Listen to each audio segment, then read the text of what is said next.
Sunil, village Damera, mandal Damera, district Hanamkonda. మేము మత్స్యకారులం. మాకు మత్స్యశాఖలో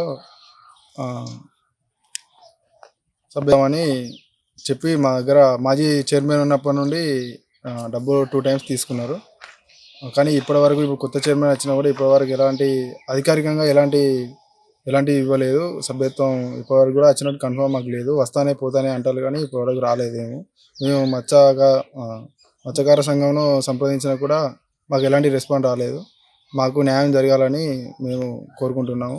ఈ న్యాయం జరగకపోతే మేము అధికారికంగా ధర్నాలు చేస్తామని. ఈ ఎన్ని సంవత్సరాలు అవుతుంది మీరు డబ్బులు ఇచ్చి? 3 years. మాది చైర్మన్ ఉన్నప్పుడు 3 years బ్యాకే ఇచ్చినాం డబ్బులు. అది 2 times డబ్బులు తీసుకున్నారు కానీ ఇంతవరకు ఎలాంటి రెస్పాన్స్ లేదు. ఎంతమంది ఉన్నారు ఇలాంటి సభ్యతలకు డబ్బులు ఇచ్చిన వాళ్ళు? మేము 40-50 మంది, 40-50 మంది దాకా ఉన్నాం. ఇవ్వడం మేము ఒకసారి అడిగినాం. అది ఊర్లో పిలిపించి అడిగినాం కూడా, అప్పుడు కూడా ఎలాంటి రెస్పాన్స్ రాలేదు. వస్తానే పోతానే అంటారు కానీ ఇప్పటివరకు ఏం రాలేదు. అధికారికంగా మాత్రం ఏం ఇవ్వలేదు. వస్తానే అని అంటున్నారు అంతే.